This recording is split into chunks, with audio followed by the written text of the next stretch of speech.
They folded the flag for him at the little brick church on Ellsworth Avenue, and the wind tried to take it twice before the honor guard's hands persuaded it to behave.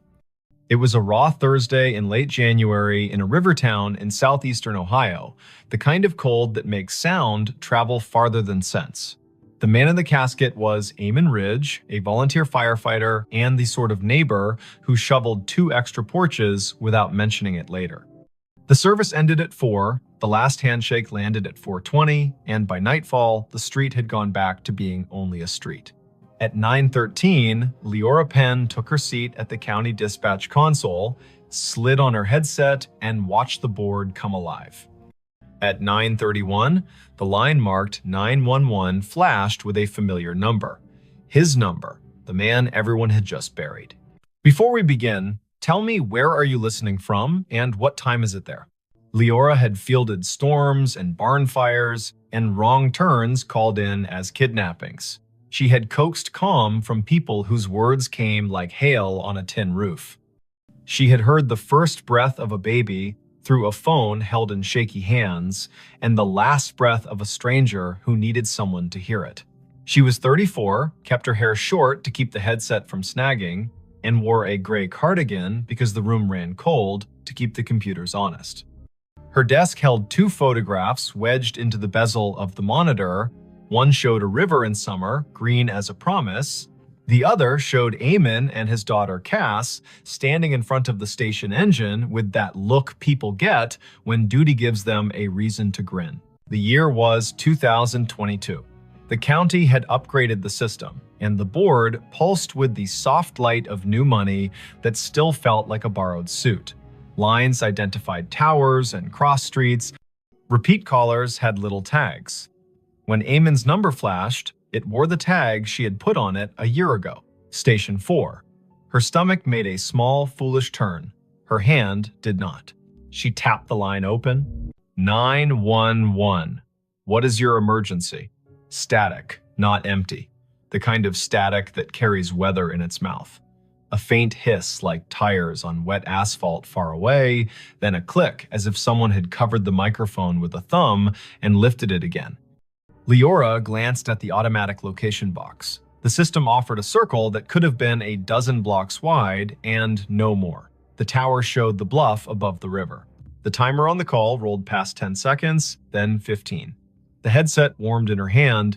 "Hello," she said, voice even, the way training turns fear into architecture. "If you can speak, I am here." Something moved under the static. A breath, slow, disciplined. The way firefighters learn to breathe through a mask like they are rationing the ocean. She had listened to Eamon for years as he called in traffic stops and barn smokes and mutual aid requests in that unshowy voice he kept, even when the ceiling thought it was tired of being a ceiling. Her throat tightened without permission. The board did not care. It kept time. The night supervisor, Brandt, rolled his chair closer, not touching her cord. He was 50, part-time philosopher, full-time keeper of snack drawers. His eyebrows asked a question he did not give words to. Leora tapped a note onto the incident log with deliberate fingers. Caller number displays as decedent from earlier funeral. Open line. Faint audio. Possible misroute for memorial device. Possible spoof. Monitor. "Eamon," she said quietly, because sometimes names open doors the way keys do. "If you can hear me, give me any sound." The line breathed once more, then found a voice. Not bright, not ghostly, a man speaking like someone who had walked all day and only now remembered he could sit. It said one sentence, 3 words, patient, back door locked. Brandt's hand hovered over the radio mic. Leora nodded once. He paged Station 2 because Station 4 was morning, and Station 2 would show up with their coats half-buttoned and their hearts arranged like a team. He sent them to the Ridge home on Quint Street, the small white place with a porch swing that had never let a guest feel foolish for needing to sway a minute. Leora kept her voice on the line. "Back door, locked," she repeated, writing it, hearing it, feeling the way the sentence wanted to be a map. "Is someone inside?" Nothing answered at first. Then a second sentence, softer. "Cass asleep." Brant's fingers were already moving the way piano players do when the song makes them want to be faster than they are. Officers on the midnight swing shifted their routes without complaint. The medic crew out of town angled their rig toward Quince in case Grief had found a trick that needed medical names. Leora sent a quick text to the on-call clergy liaison because the county did not believe in letting families be alone with what they could not name. "Amen," she said, "steady. We're sending them. Stay with me if you can." The line hissed like rain on a steel roof, and then went quiet. Not the click of a hang-up, the kind of quiet a room makes when a story finally sits down. The call timer rolled to 1 minute 23 seconds, then stopped.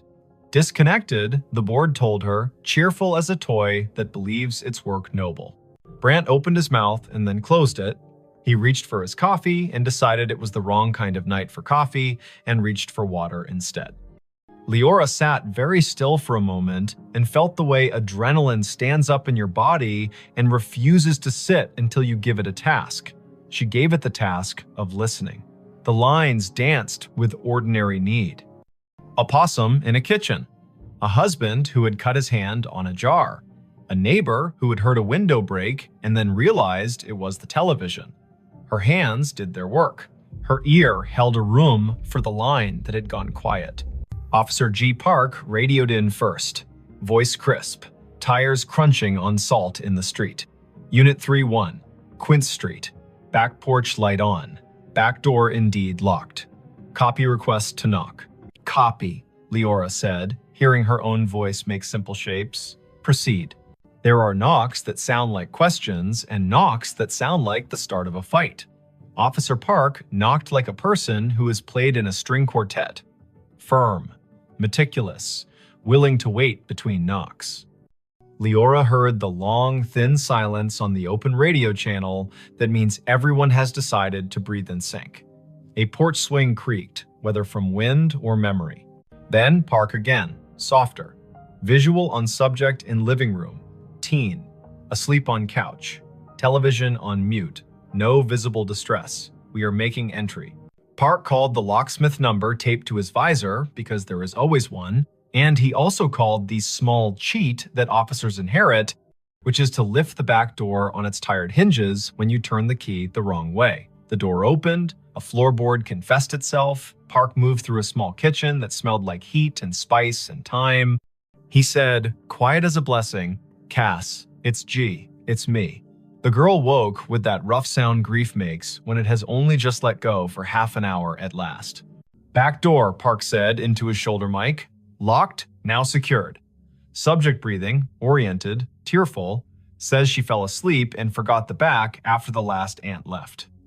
She says her dad would have said it. She says she heard him say it sometimes, even when he was alive, when she forgot. "I'm locking up, then staying here until her aunt returns." The call had been the little bridge a county makes when one house cannot manage all its doors alone. Leora typed. She logged, she breathed.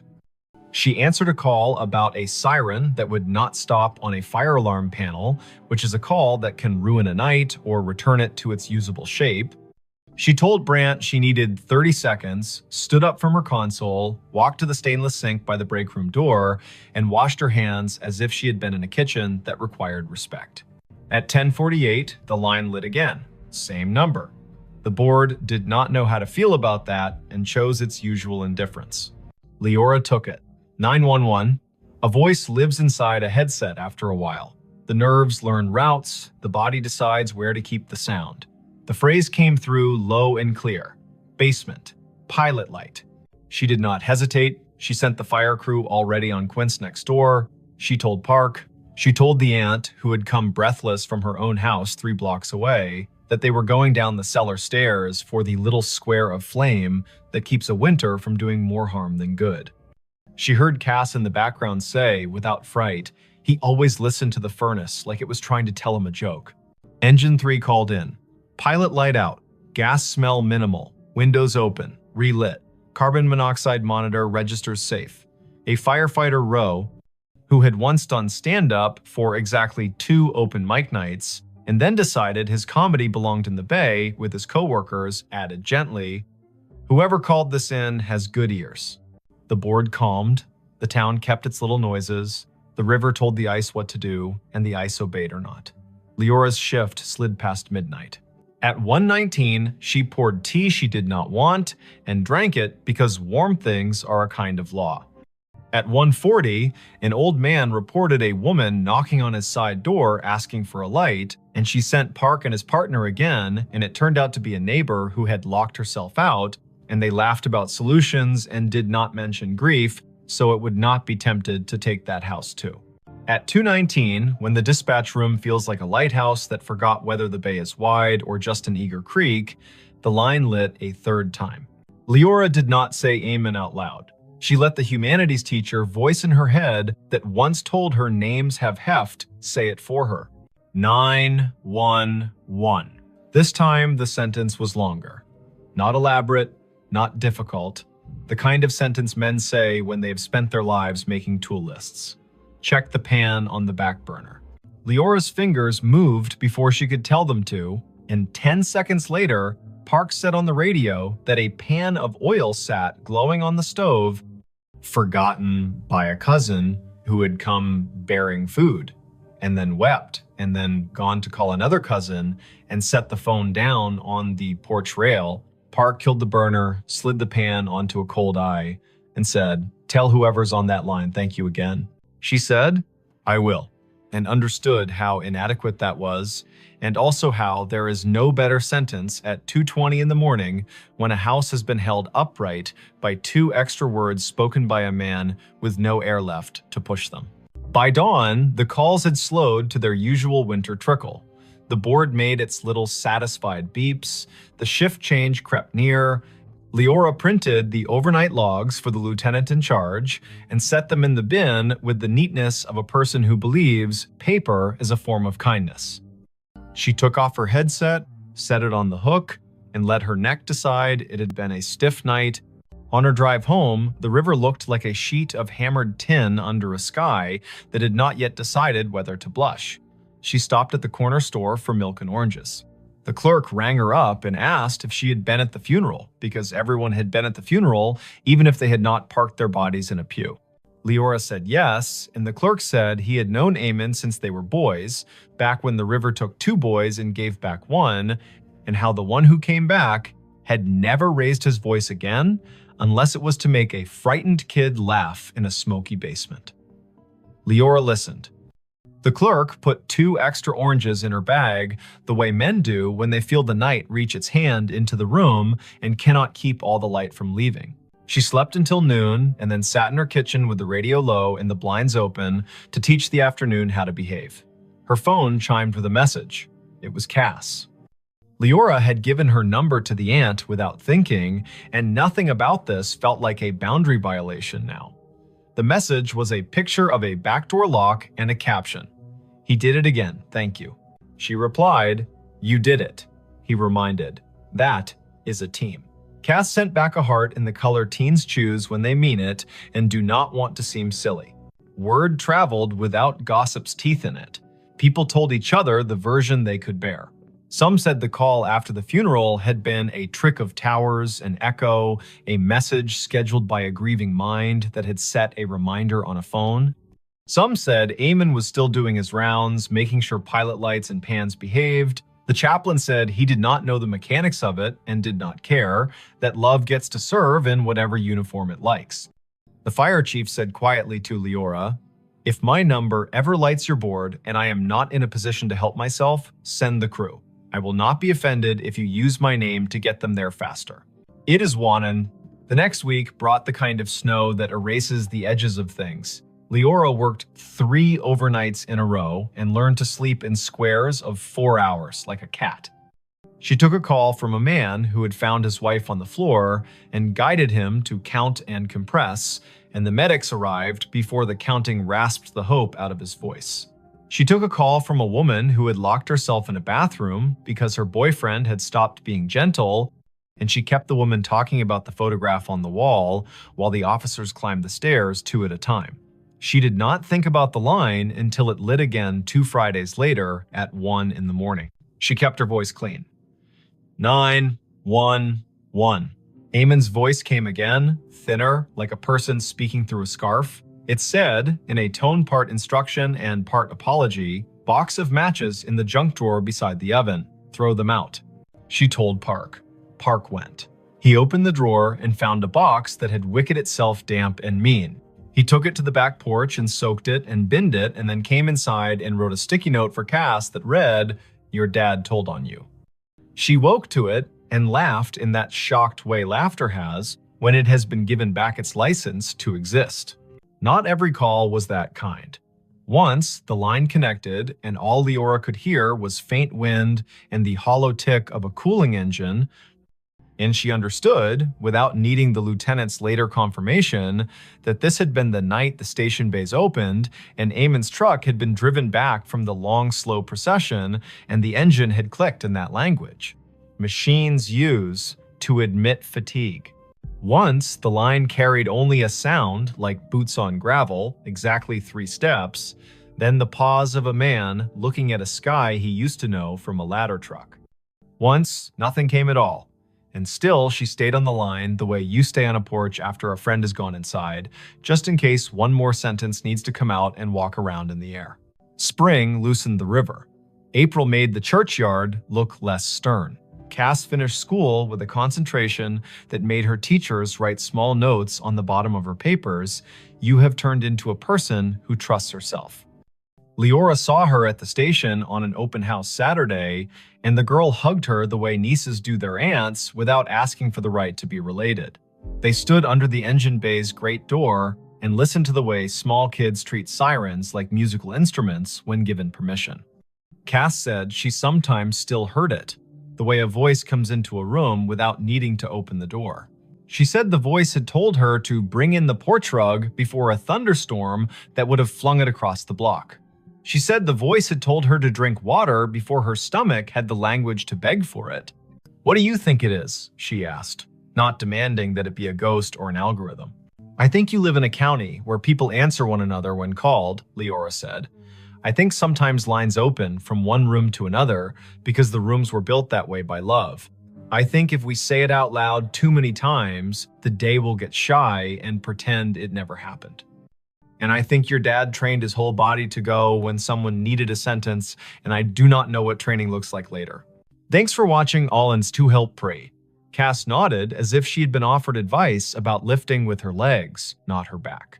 She put her hands on the engine's bumper like a kid checking the pulse of a whale and whispered thanks in the dull shine where she thought it might carry. The last call came in July, on a night that smelled like cut grass and the electric promise of storm. The board was quiet. Brant had his feet crossed at the ankle, the way he did only after midnight when the county behaved. The line lit. Leora took it with the care of a person accepting a candle in wind. 911. There was no static, no breath, only a single word, perfectly ordinary, soaked in a patience she would remember until the last hour of her life. Enough. "Enough what?" she asked. Back straight, pencil ready. The word came again. A thought set gently on a table. Enough. Then a long exhale, the temperature of a day in which someone has put down a tool they are proud to have used and is ready to wash their hands. She typed the word. She did not send units. She did not mention it to Brant until the end of the hour, when she said it out loud the way you say a number twice to make sure you got it right. He nodded. He threw a cough drop to her like a baseball, and she caught it and laughed because bodies insist on living. There were no more calls after that. The system reassigned numbers as systems do. The board forgot how to glow with that tag. When Leora sat at her desk and the photographs leaned against the monitor made their steady witness, she still sometimes heard the faint tap of a firefighter's gloved hand on a doorframe, the universal signal for ready. She bought a small, heavy key hook for her own kitchen, put it by the back door, and never forgot again. She found that when she walked past the Ridge place on mornings when she needed to see the river before she could trust the day, she would look at the back door and feel not a haunting, not an ache, but the exact rectangular comfort of a thing that had been understood and done. If this kind of thing ever happens where you live, if a phone rings after a set of shoulders in town have lowered themselves to the work of grief, if a name appears on your console that your heart wants to call impossible, do what Leora did. Answer. Stand in the narrow bridge between rooms, ask short questions with soft edges, send help, write down exact words. The world is made of exact words and the work that follows them. Believe nobody and nothing too hard. Let the river decide what is memory and what is rumor. And when the voice finally says enough, let your hands say thank you by resting them, palm down, on the desk you have kept clean so the night can put its weight there for a minute. And if you are sitting in your kitchen with a back door that gets forgetful, say the date out loud to bring the day to heal. Late January 2022. Early April 2022. The hot night in July when rain forgot its manners. Say the town's name so it will remember it has one. Say Amen. Say Cass. Say Leora. Practice the sentence that saved a pan and a pilot light in a teenager who deserved a house that understood locks. Back door locked. Then lock it, then sleep. The county will keep its watch. The river will balance its own ledger. Somewhere, a dispatcher you will never meet will lay a pencil down on a pad with a line drawn through the last open box, a small, perfect check that means this part of the night is finished and the next part may begin. He found a staircase in the lake it still goes up. He saw it when the wind fell off and the lake lay down like glass, a sudden stillness that made every shoreline detail stand at attention. The afternoon sun had taken a step toward evening, yellowed and steady, and the north cove of Lake Lanier went calm enough to show the bones under it. He cut his aluminum skiff to idle and drifted toward the pale shoulder of exposed clay. There, not random at all, a run of stone steps pushed up from green water and kept going into nothing the shore could explain, even and true, as if they still believed a front door was waiting at the top. Before we begin, tell me where are you listening from and what time is it there? This was late September 2022, after a summer of stingy rain and long afternoons when the heat felt like it had signed a lease. The lake sat northeast of Atlanta, a blue map of drowned hills and red clay coves, and that year it had read its gauge and decided to show some of what history had asked it to forget. Foundations revealed themselves like old teeth. The ghostly lanes of a two-lane road slipped out of the murk and pointed nowhere. Between Bald Ridge and the mouth of 6 Mile Creek, a staircase announced itself and waited for a person with the right kind of attention to see it. Riven Kettering had that kind of attention. 38. A carpenter and part-time rescue diver who liked small engines and the honest work of making broken things carry weight again. He lived in a rental off Pilgrim Mill Road with a dog who had taught herself to sleep through sirens. He was not a romantic, not really. He was the kind of man who listened to what a hinge said when it wasn't being looked at. The lake had been a job and a solace for him since he moved down from the foothills of Tennessee a decade earlier, and on afternoons like this one, he took his old skiff out to idle over the drown. The staircase began 3 steps below the surface, pale rectangles set into the clay, then climbed above waterline, slick with algae, where yesterday had touched and left. 12 risers showed drop.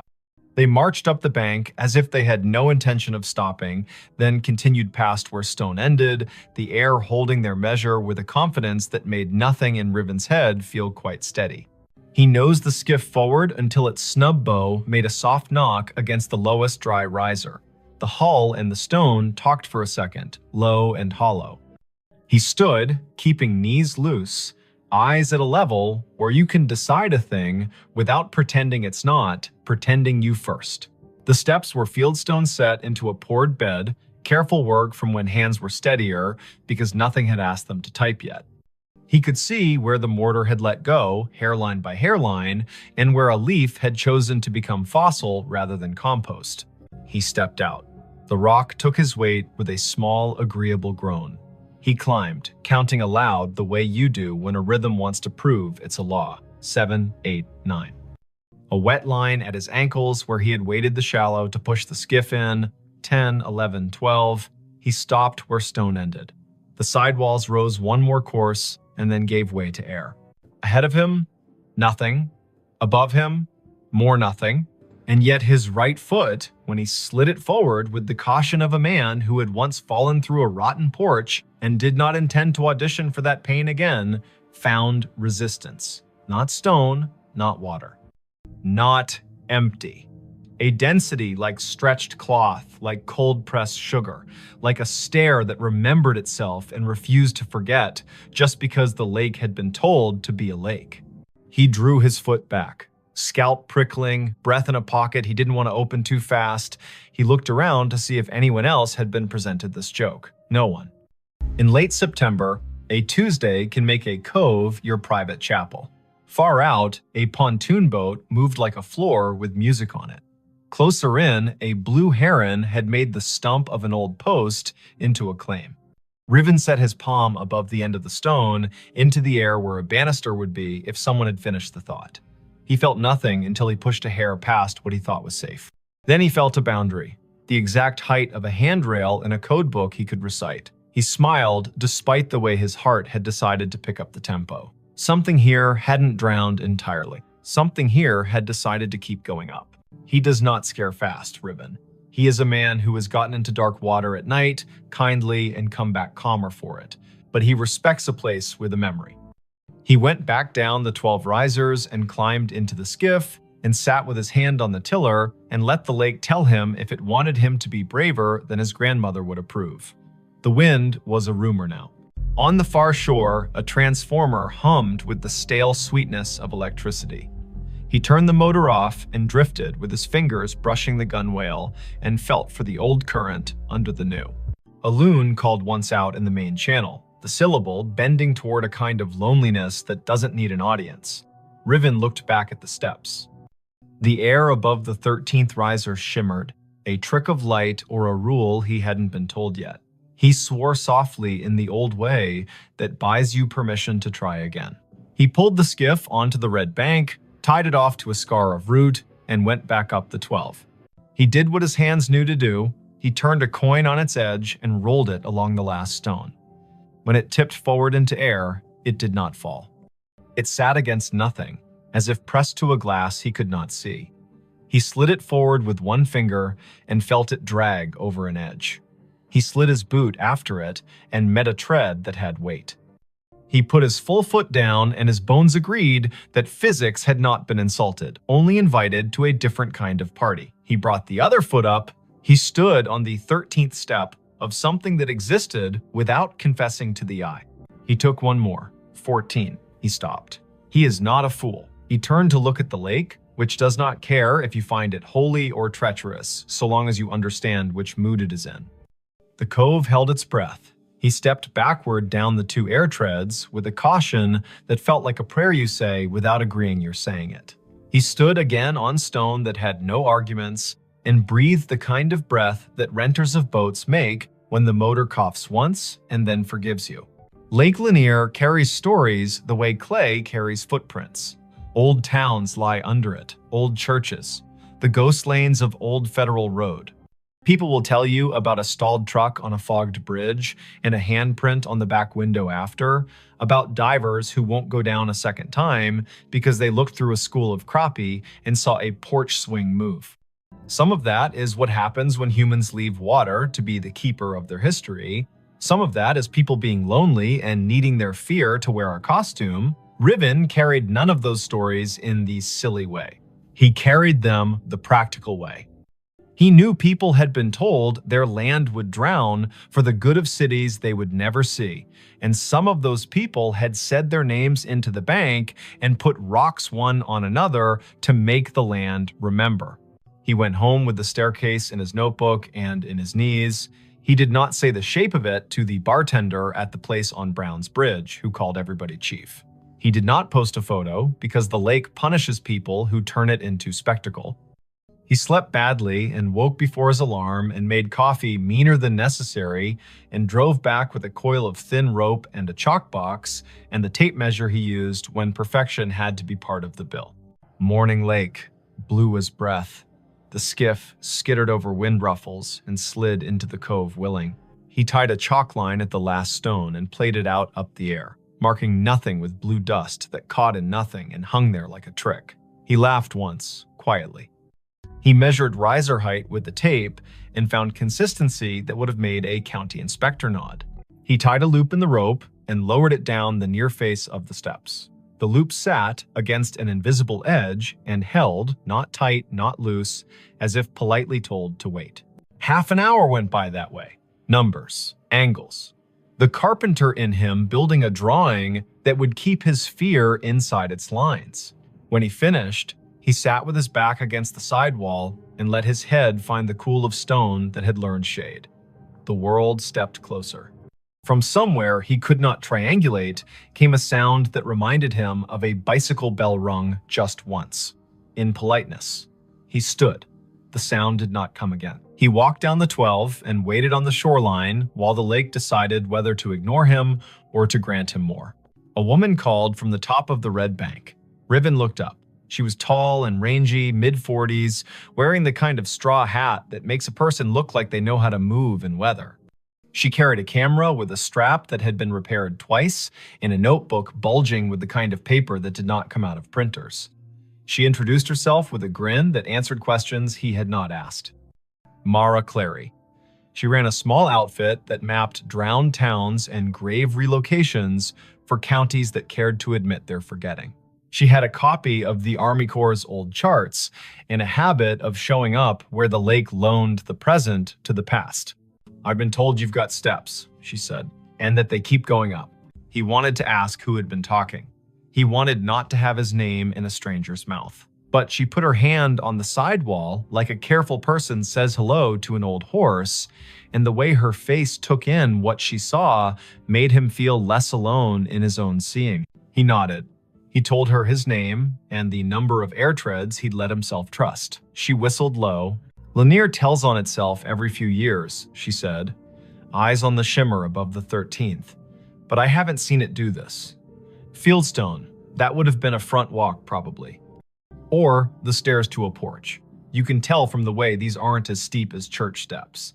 And there would have been a dog who slept halfway up until someone came home at supper." "Everyone says that about any porch," he said, smiling despite himself. "Only because it keeps being true," she said, and laughed like a sound the cove had missed. They measured together, she took photos, he held a stick out over the air risers and watched the end bounce against nothing. They left offerings the old way. He peeled the paper off a peppermint and set it on the third stone step. She untied a strip of blue cloth from her hat and tied it to the root that held his skiff's rope. The lake, if it acknowledged that at all, did not show it. She opened her notebook to a page where she had copied in neat letters the names and dates of households taken when the valley was flooded in the early 1960s. 2 farms had sat on this spur, the Sumter place, the Jory place. Sumter had 5 children and a clean way with fence lines. Jory was famous for a Sunday table and a sour temperament the rest of the week. The county had cut checks and called it a necessity. The stairs could have been either family's. But on the sidewall, low near the 5th riser, they found a mark cut into mortar with a nail or a stubborn penknife. A letter. "Jay, you think Jory," she said. "Or June," he said. "Or Josephine. Or a boy who didn't get to grow into his handwriting rights, their first initial into any stone that isn't busy." The lake made a small sound against the hull, a shrug. They came back the next day, and the next after that. In the afternoons, teenagers on rental jet skis came doing grammar the water did not admire. In the mornings, a heron watched like a magistrate. Once, a man in a bass boat cut his engine and drifted nearer and asked if the invisible was real or a trick. And when Riven told him the truth, he raised his cap and said, "Well then," and idled away because some facts want to be left alone to keep being facts. On the 5th day, just after noon, when the light loses some of its slant and the lake starts its long exhale toward evening, the air changed. Riven was on the 14th invisible tread, Mara 2 below on stone, the rope tied at his ankle as if that kind of thing would help. He felt a pressure move across his shin like a child's study of a newel post. The hair on his forearms declared a vote. He looked up. Above him, a faint dark line hung in the bright. A lintel, if you wanted to pretend to see one. A line where a door might have decided to sit if it still meant to. He lifted his hand slowly and let it hover. It met resistance at the height where a latch would be if people had followed the same measurements here as they did in town. He pressed a fraction and felt the air give. Not much, not enough to invite him, only enough to say, "I know what you were asking for," and no. He withdrew his hand. He did not try again. He went back down and sat on the 6th stone step and put his elbows on his knees and let his head go heavy in the way of a man who knows the difference between a closed door and an answer. "Not today," Mara said, not unkindly. "Doesn't mean never." A storm ran around the rim of the lake that night and forgot how to come down. The next morning broke clean and noisy, with birds relieved to be right about the Sunday. When they returned to the steps, the peppermint was gone. The strip of cloth whispered against the root when the wind remembered it. On the 4th stone riser, a line had been drawn in the red dust by a finger that had not belonged to wind. 4 short lines, 1 long. The way a person keeps track of days when they are doing a job no one else is counting, they looked at each other like people who have been included in a conversation without earning it. Mara wrote down the marks in that tidy, practical hand. Riven climbed to 14 again and did not press the air where the latch would be. He listened instead. It is an old trick. The more you don't demand to hear, the more willing a place is to say its piece. Somewhere above him, at the end of the invisible run, a sound came faint, almost an opinion. The scrape of a chair, foot against a wooden floor. Once, then a breath, remarkably ordinary, let out by someone who was done with a small effort and is pleased to have finished. He let his knees bend and went back down step by careful step. The county put out a notice, polite as a church lady, asking people not to climb anything that felt like absence. A man from the Corps came by with a clipboard and a caution that did not include humor and told them to rope the place from the bank. They tied a line and left it slack enough to be ignored by whatever needed to come and go. Mara logged coordinates and photographs and the exact color of the lichens on the sidewall. Riven made a drawing of the steps that showed the air ones the way you show trust, with dotted lines and a note that says, "As found." Word spread anyway. It always does when to leave a thing alone would be the more complicated form of love. A grandmother came and watched from the shade and told her granddaughter a story about the summer her brother rode a bike into a field that is now part of the lake and fell and did not cry, because corn leaves will cut you if you give them. An audience. A man in a Braves cap stood for a long time with his hands in the back pockets of his jeans and didn't tell anyone why his eyes kept the gloss they kept. A boy clapped once and apologized, and then asked if the staircase sounded like anything, and when Riven told him about the scrape and the breath, the boy looked toward the place where a door might be and whispered, "Thank you," like a student to a teacher who has handed out permission slips to freedom. On a Wednesday morning in early October, the lake rose 2 inches. The first stone step went green again. The 12th stayed dry. Riven set his palm to the sidewall as he had begun to do without design and said the names of the months out loud as if they were a key. Mara arrived late, hair in a bandana printed with little cranes, a thermos in one hand and a sheet of onion skin paper in the other, the thin kind that takes pencil and lets the stone's texture come up through. She rubbed the J, the nail-cut letter, and the tally marks. When she lifted the paper, the letter and the lines looked like a message written by someone whose words had to be rationed. She tucked the rubbing into her notebook with a care Riven recognized as kin to prayer. By noon, clouds built into a boast. Mara packed her camera because electric things deserve not to be insulted by weather. Riven untied the rope at his ankle and coiled it with the absent-minded competence of someone who likes ropes for the way they make order out of risk. The air above the 14th step felt different. Cooler, somehow. Denser. He looked up and wanted more than he would have admitted the week before to see something acknowledge him. Not a face, not a figure, an idea. The lake refused. It kept to its rights. Before the storm broke, a small group arrived in silence. Not tourists, not thrill seekers. People in good shoes that did not belong to docks. A woman in a navy blazer. A man whose tie had been loosened by degrees and had stopped at 3. An older woman with a cane that looked like it had been carved by someone who understood trees better than money. They stood on the bank above the line and watched the steps like people watching someone figure skate after having once skated the same routine 3 decades ago and remembering what the body used to hold. The older woman spoke first, to the stone, not to the living. "You kept it," she said. "You stubborn thing. I told them you would." She introduced herself when Riven climbed down to the bank with his curiosity plainly showing. Ada Sumter Jory. Not a marriage, she was quick to clarify, but a habit of names borrowed and kept. Her father had been a Sumter, her mother a Jory by necessity and grievance. She had been 10 when the men from the government came and put stakes on the hill and told her they were measuring to make the river useful. She had been 14 when the kitchen was dismantled and stored in a relative's shed, and the porch chairs were put on a truck without the porch. She had been 15 when the lake finally climbed to the 7th stair and the dogs refused to sleep where they had always slept and had to learn ground new as a dollar. "My granddaddy set those stones," she said, chin lifting toward the steps. He knew the grade by eye. House stood there. She pointed at the air, ran long that way. Kitchen at the back, where mornings were honest. Stairs to the sleeping rooms tucked in right of the door. He told me we build stairs for coming and going and for waiting. That last part is where the world gets the math wrong. She cleared her throat once, a small thing that meant a larger thing had moved through it. "My brother wrote his letter J in the mortar before it set," she said, and smiled fully for the first time.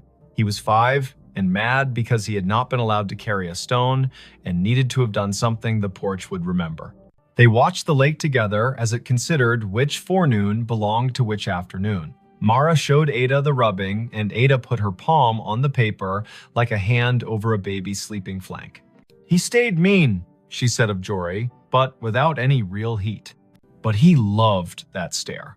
Sat halfway up when he had nothing to do and the weather had nothing to argue about. Played that little bell you keep hearing because he liked the neatness of a sound that stops when you take your finger off it. The storm arrived, they covered what needed covering, the skiff rocked and complained, and then remembered it had been in worse moods and calmed. The rain washed the red dust off the risers and gave them back their gray. The air cooled like a head turning on a pillow to the comfortable side. Ada walked down to the second step and touched it like the forehead of a child with a fever breaking. "Enough," she said to the rain, to the year, to the air that had learned to hold treads. In the weeks that followed, the staircase did what durable things do when they decide to belong to more than one story. It kept being itself. The lake rose and smudged the lower steps and then pulled back like a long breath returned. Riven kept coming because he had begun to like the feeling of leaving a place better than he found it by doing nothing but listening the way a well-made chair listens when a tired person sits.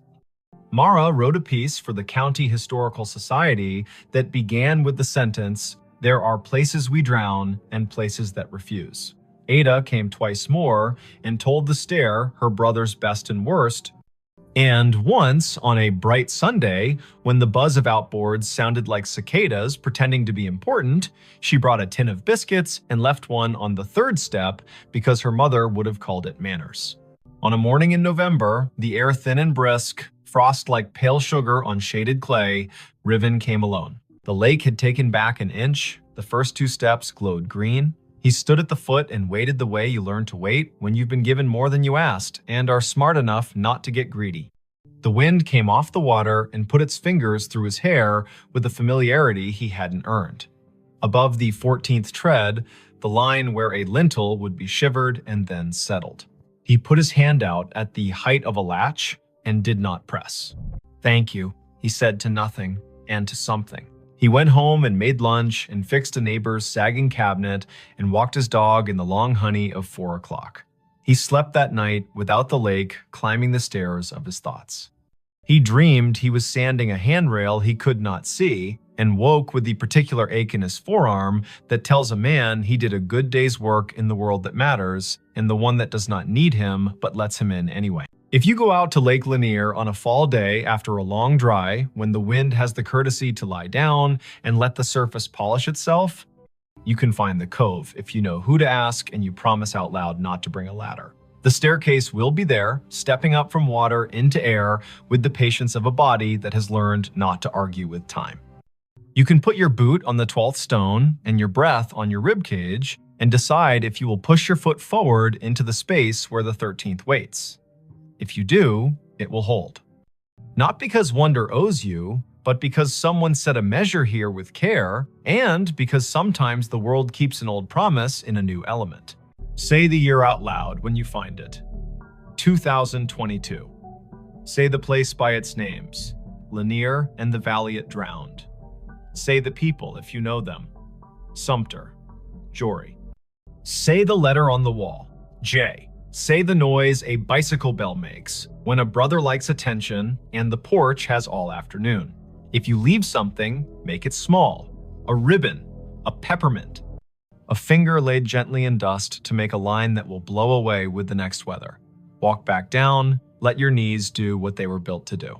Put your hand on the sidewall the way you would on a friend's shoulder when leaving them on their own porch in the dark to listen to the crickets. The staircase will keep going up whether or not your eyes can follow it. It will keep its measure in the air. The lake will rise and cover the lower treads and then fall back and confess again. Boats will hum. Herons will judge. A woman in a straw hat will rub letters onto paper, and a man with a dog who sleeps through sirens will coil rope and listen.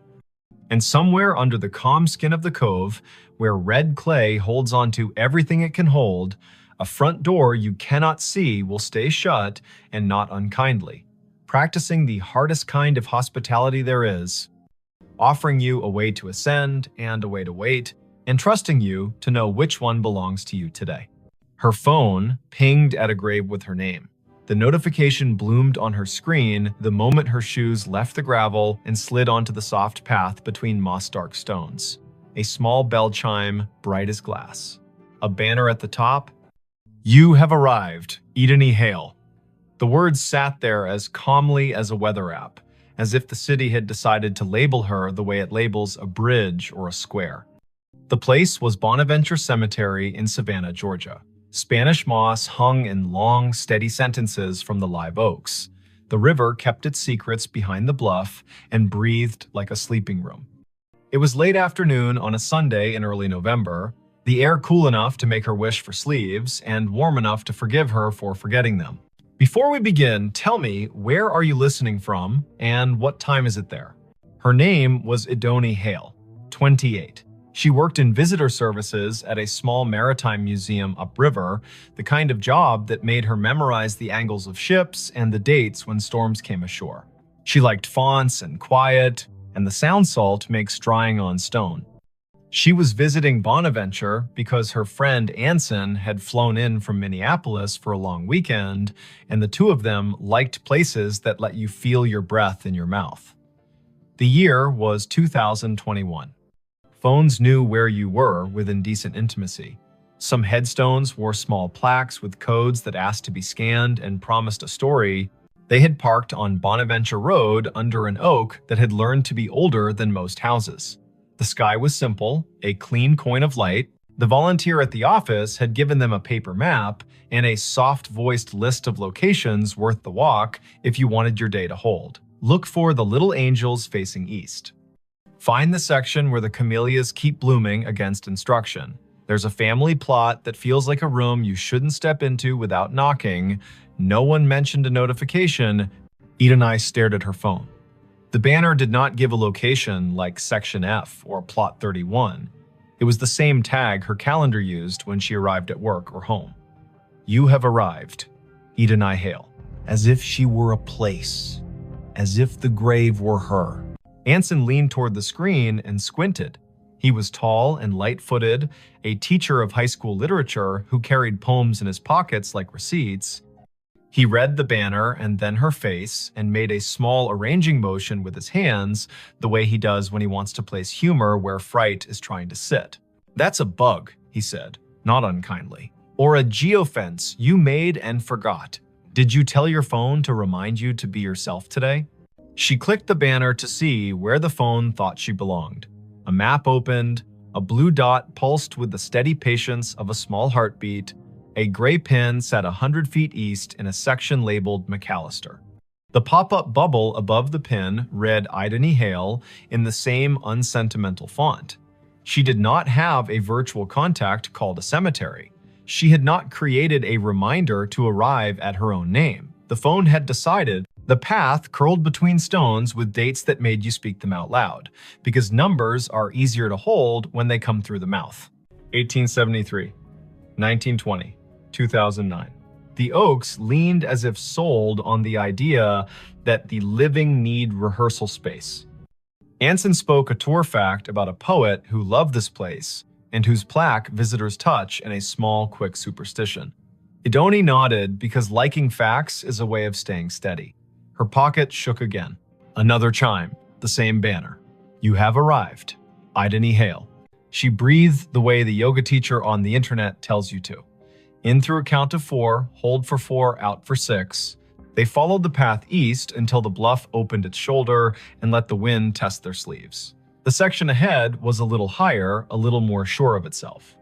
A plot enclosed by low stone, dressed in ivy, sat beneath a live oak that looked like a table that had decided to grow legs. In the center stood a headstone gray as rain, taller than Idoni's shoulder. The name at the top held Idani Hale. She stopped. You might have stopped too. Her name was not common. Her mother had found it in a book of Old English names and liked the way it sounded like a promise made under a tree. She had never met another Idani. To see the letters in this order on stone felt like stepping into a movie where you have lines you did not audition for. Anson's hand found her elbow without a show of it. He had the sense not to say, wow, or are you kidding? He stood with her and let the river finish a sentence neither of them had started. The dates carved below the name were the first clean relief, 1974 to 2014, not hers. A woman 2 decades older, gone 7 years now. Under the dates, a line that read as Keeper of the Keys.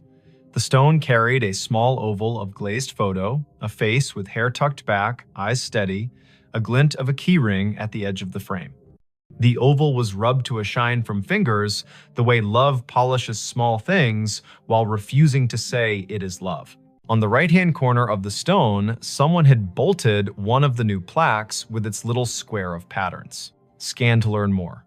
People who love story cannot resist a square that holds one. Idani lifted her phone and let the camera see. A link opened without asking for anything. A page built by a memorial service company bloomed. At the top, the name again. Below, a small biography. A life lived with habits, upright and kind. A childhood in Chatham County. A long run as cemetery sexton. The last line read in a voice that felt like a woman sitting on a step with a mug and a warning and a grin. If you need something, tell the ground. It will tell me. While she read, the phone hummed again. Not a banner this time. A little circle pulsing at the top of the screen, the way maps announce a place with enthusiasm. The circle flashed once, then settled. Idani swiped down to see the source, a calendar reminder with no category. White, titled simply, Arrived. Location, here. She had not written that. The phone, perhaps, had decided the day needed a label, or the small plaque had more to it than the page admitted. Anson said the woman in the photo had librarian eyes. He meant that as a compliment. He pointed at the keyring. He said his grandmother had been a keeper of the keys at a church in North Dakota, and those women know where every grief sits at every hour, the way a night janitor knows which chairs spit gum and which ones sigh. They stood a while. People walked past in respectful silence, guided by a docent's voice that held just enough theater to keep 15 people from wandering into their own daydreams. Spanish moss moved like thought repeating itself. A flake of light rose off the river and fell back as if it had changed its mind about being air. It would have been a good story already finding your own name on stone, a phone that had the audacity to tell you you had arrived, but something else decided to be true. A little tone sounded from the phone, the way sounds do when an app you forgot you had decides to help. It was the noise her AirDrop made when someone nearby wanted to share a photo at inopportune moments. The screen shifted to a dialogue. A file offered to send itself to her. The sender name was a string of letters and numbers that meant nothing. The file name read Keys. Anson leaned in and made his face calm. "Decline," he said gently, "because strangers in public places with quick hands make tricks, and both of them work in museums and have seen every version of the human habit of testing boundaries." She hovered. Decline would be wise. Accept would be a dare. She pressed accept because sometimes you let stories finish what they start. The file downloaded. It was not a photo, it was an audio file, a minute 42 in length. The waveform showed it wasn't silence. She tilted the phone toward her own ear instead of speaker because you don't open a voice in a cemetery loud unless the voice has earned the right. Static first, then the sound of wind combing something thin, then a woman's voice, the age of a woman, who tells tools where they belong and expects cooperation. The voice said, "Dry as a towel and warm as a summer kitchen. If you are standing over me, child, and your name is mine, you can help me keep my promises. Put your phone on the stone and leave it be a minute. It will tell you where to stand next." Anson's eyebrows did a small jazz riff and then tried to behave. "Okay," he said softly, a word that meant, "I am here and I am not going to ruin this with cleverness." Ideni set the phone on the flat top of the headstone the way the voice had instructed. The screen slid into its lock. Her reflection replaced her. The oval photo looked past her shoulder the way old photos always do.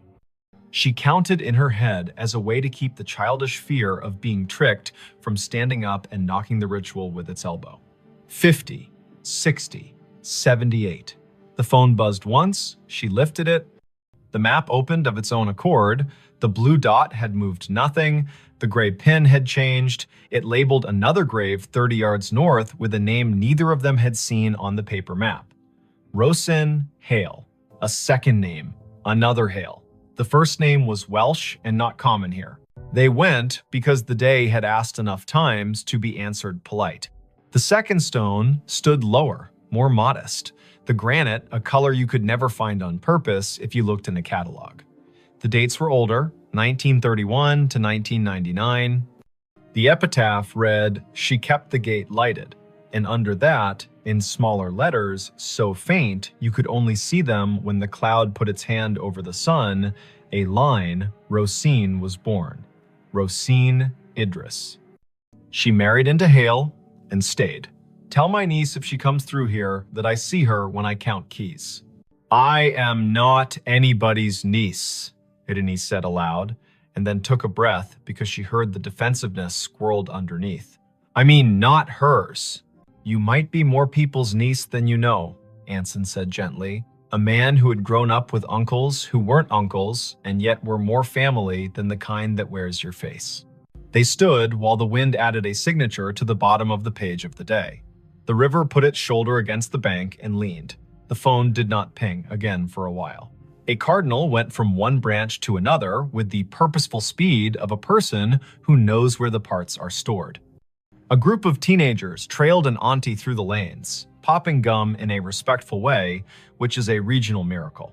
Ideni looked up Rosin on the cemetery's database because when your heart gets odd, facts make a braid to hold on to. The database was one of those volunteer-built websites that carry the tone of a potluck where everyone brings a dish so exact it shames you for choosing salad. Rosin's entry was thorough. Born Rhonda Valley, came across with parents as a child, settled in Chatham County, married one Mr. Hale, worked checklist after checklist for the electrical union office, sang alto in church with the patience of an anvil, survived by no children, preceded by older brothers, all gone. Niece mentioned in an obituary in 1999 with no name given. Anson made a sound that meant the story had wiped its hands on his shirt and was ready to cook. The phone chimed once more, now with the tone her museum app uses when a beacon in an exhibit hands you a fact. She had turned beacons off last month because being interrupted by history while in history felt a bit like a stage whisper in a quiet theater. She had not turned beacons back on. The screen read, "A note is waiting." A map pinpointed the little brick building the cemetery uses as a workshop for the grounds crew. A path drew itself in blue between the Hales and the shop, like a string in a child's game. They went because keys that ask to be found deserve not to rust. The door to the shop was propped with a cinder block, the way doors are propped everywhere when the weather learns to be useful. A radio played a station that chose old soul and occasional baseball score updates. No one was at the counter. A bell stood there anyway, the kind that rings a sound like a glass penny. Anson rang it because he likes participating in obvious rituals. A man in his 50s with a badge that read August came in from the back, wiping his hands on a rag that had earned its keep. "You folks need a map?" he asked, then took a longer look at their faces and revised. "Or a minute." "We were by the hailstones," Idony said, and watched the way a man looks when a rhyme finds his ear and tells him it cares. August nodded. "Course you were," he said. "I keep an envelope for that family. Been waiting on who it's waiting on." He reached under the counter, where drawers have learned to hold what should not be lost, and brought up a large yellow envelope with a blue paperclip that had rusted a little by choosing weather. The envelope had 3 words on the front in tidy block letters. For the next Idony, heat went across her face like an honest light. August saw it and stilled. He handed her the envelope the way people hand one another babies, meaning well and moving slow. She opened it with her thumb. Inside, 3 items. A small brass key, old, not ornate, with teeth filed like a decision. A folded sheet torn from a spiral notebook, edges soft with years. And a wallet-sized photo of a woman in a blue work shirt with a name patch and a grin you could feel on your back like afternoon Sunday. The patch read, "Idony." The face belonged to the woman on the first stone. The note was written in blue ballpoint in a hand that pressed harder than paper deserves. It read, "Simple. For the next Idony in this county who can hear me the way a key hears a lock. My niece is out there." She won't say yes to the word niece because words are stubborn. She'll need to open the box in the old mausoleum we keep for tools and favors. The key is for the small door on the left. Lift on the latch while you turn. The box has what belongs to her and me and her grandmother. If she is standing at my stone with a phone, she will know that I know. Don't bring a crowd. Bring one friend who reads instructions with his eyes. Leave the key when you are done. We can count without hands here. "I'm not someone's niece," she said again, and heard how the sentence grew less certain with practice. Her mother's family tree began and ended in a different state. A line of women who told polite lies to spare one another the sharp edges and did their grief in broom closets. Her father had not survived long enough to name distant relations. He had left behind a bent screwdriver and a smell that her body still could find when a day asked.